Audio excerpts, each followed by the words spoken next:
Hey guys, it's Pedro back with another interview covering Worlds 2024. For this occasion, I'm here accompanied by Massu of FlyQuest, who are coming off of a victory over Team Liquid in the fifth round of Swiss stage to advance to the knockout stage of said competition. So Masu, like I said, congrats on the W. Job well done at the Thank you. very least. I just want to ask you just sort of the result, just making it to playoffs with this victory. What Yeah. are you feeling right now? Of course, I'm feeling pretty happy. I'm really excited to get to play in knockout stage. Though I think what would make me the most happy is if we do well in the knockout stage as well. So right now, I'm just focused on our next series and hoping we can do well there. I mean, it's been a very long journey for yourself and hmm this team to get to this point. Even still, like for one to kind of imagine, making the playoffs from from being in an LCS team. Did you kind of were surprised, that you and the team was able to make it to this point? I wouldn't say surprised, but I definitely think we had very good luck with us. I will admit the draw was pretty good for us, and in general, we got pretty advantageous draws, I think, in the Swiss stage. So that's why I'm hoping in quarterfinals we can do really well, so we can prove that we deserve to be here. Sure, there has been plenty of conversations about the draw and how luck plays into it, but all that matters Mm. is that team kind of gets the job done at the end of the day. So you guys have done that. Yeah. Now I kind of want to focus onto this match that just happened against TL, a very hmm familiar opponent to say the least. Given all of your past matches in the LCS throughout this past year, but still, like Yeah. for this kind of for today, what was your team's general approach for facing Teal, given the fact that, as I said, you guys are so familiar with one another? So overall in the series, we knew that Team Liquid won't prio Yone, and probably they will not prio Aurora. So that's kind of two champions that we didn't have to worry about, which made our draft a lot easier, especially because those two champs are basically first picked whenever they're up in the tournament. So that's kind of the preparation we came into. We were drafting more around playing against APAs like split pushers or mages because we knew he doesn't play melee mid. Mhm. Yeah, and there was definitely like a back and forth kind of, especially in the first two matches. With you guys stomping them, and then Team Liquid Mm. stop returning the favor in Yeah. in the second match. How did that kind of time frame transpire in your eyes, and how did that kind of like affect the team's like mental, as you guys were now moving ahead into the third game? Mm. Well, in the second game, we kind of had a lot of things go wrong. We had a lot of early game plays that we made that went very bad. So then the game became pretty hard from there, and they had control over the game. And I think they did a pretty good job keeping that control and not giving us angles to kind of come back. So after that game, we weren't really, of course, we were like a bit stressed, but we weren't focused on, oh, if we lose the next game, we're out. We were just focused on, oh, what went wrong this game? How can we make the draft better next game? And kind of just preparing for that. Well, and I guess I can assume that was like generally what the conversation was like within the team, as you guys were discussing what happened in game two, and now you guys were kind of um moving on to game three, right? Mm.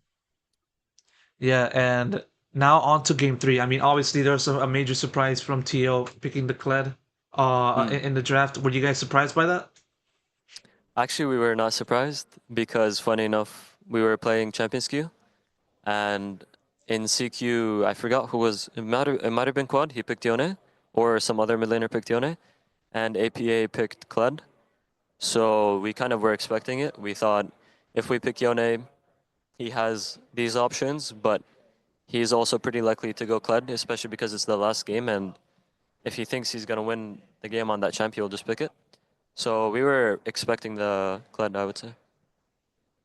And yeah, and that exactly is what played out. And Mm. was there any kind of difficulties that the team experienced? Well, it's kind of rhetorical to say, but like still, like especially like in the early parts of the match, given that it was a Mm, little bit of an unorthodox direction that TL did. mhm. So were there any kind of difficulties at first? In the third match, Yeah, like in the beginning parts. I would say that was mostly smooth, especially because Quad has played the matchup before and he knew what to do. And also at the same time, we had pretty good lanes everywhere, and our jungler was just farming. So we were pretty confident going into it. And the early game, as soon as we got the kill on Rumble top lane when we dove him, we pretty much knew it was over. And that exactly is the result of that. With that result happening, you guys move on to playoffs. I kind of now want to Mm, backtrack and just kind of focus on the team's overall run. mm, 3-2 record, mm, beating GAM, PSG, TL, and then kind of cutting it close with HLE. How do you kind of mm. look at the team's overall performance, and what do you think are the biggest pros and cons you've seen in the Swiss stage? I would say we've grown a lot as a team, especially since summer. I think we learned a lot better how to play together. I think individually I was focusing a lot more on the big picture in the game, so I was trying to see how I can help my team, how to incorporate my team into everything that I do in the game, and kind of focus on our win conditions. And I think overall in the Swiss stage, we definitely improved, and I think we definitely have a really high ceiling. And I think if we keep a good mindset and kind of focus on our scrims these next couple days and kind of try to stay on the same page and learn together, then we can definitely have a good performance. I kind of want to ask you about your thoughts on just how the team played against HLE. Given Mm, they're the reigning LCK champions, and many people are kind of looking at them as one of the contenders for the title. And as I said, mm-hmm. you guys made it pretty close in that fourth round of Mm. the Swiss stage. So how do you kind of look at the team showing on that match, and how do and how that kind of you moved on from that to today? I think we definitely played pretty well in that match. I think as a team we were pretty connected. We were focused on our win conditions, but at the same time we were not scared to punish the enemy when they did something wrong, which I think happens quite often when teams face against teams that they believe are stronger. They will see them make a mistake and not realize that it's a mistake because they're so scared. So I think we did well in that aspect. And I think individually, if I had just done a bit better, we definitely could have beat HLE. So overall, I was pretty happy with how my team played in that series, but not too much with myself. Yeah, and it's with that thought in mind that now you guys are going to go ahead and face your next opponent. It's Genji. In Hmm. case you already, if Yeah, in case you didn't watch, or you did, well, good on yeah. that. Hmm. Kind of a first question though that I want to ask before tackling that topic. Mm. If the fact that FlyQuest is the only Western team remaining in this competition, everybody else is LPO, LCK. Does that Yeah. kind of added pressure for the team and yourself with that thought in mind? Uh, Speaking for myself, it doesn't really add pressure to me. I don't think for me it would make a difference if we're the last Western team that's playing, or if G2 or TL was still here.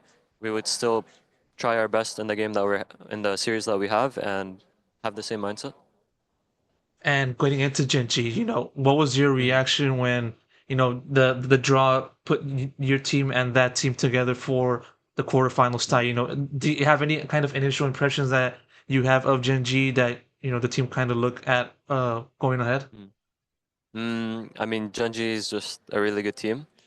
I think it's hard to even pinpoint any weaknesses that they have. And yeah, when we drew them, we were all like, no matter what happened, we were going to draw a pretty good team. So it kind of didn't make that much of a difference to us because there's only really good teams left. So when we drew them, we were shocked at first, but we realized that no matter what, we were going to draw a good team. And yeah, for Genji, I don't think they have many weaknesses. I think we'll have to play really well, and we'll see how the series goes. One more thing that I want to ask you before I wrap up this conversation is just sort Hmm. of more so towards the team's kind of scrimming and preparation. It was fed Yeah. by Ibai on one of his streams, Ibai of MDK, about Yeah. how of all the Western teams that have been kind of practicing, and taking on the Eastern teams. You guys are the only one that has not done that. If I'm wrong, you can correct me on that aspect. Mm. And so that said, what kind of enabled you guys to take that approach for this competition, and how has that kind of helped you in a way? Because that obviously you guys are now in quarterfinals. We did scrim some Eastern teams, and we did though scrim mostly Western teams, and that's just because our staff believe that it is better to kind of conceal our strategies and our picks and kind of have that advantage over the Eastern teams. And I think so far it's worked pretty well. And going into our next scrims, I'm not sure if we're going to continue to do that or not, but that was our strategy going into it. Definitely appreciate you elaborating on that, and definitely appreciate you doing this interview real quick once again. Master, thank you so Thank you. much for taking the time. Congrats once again, Thank you. and best of luck on quarterfinals. Thank you. I appreciate it. Thank you so much.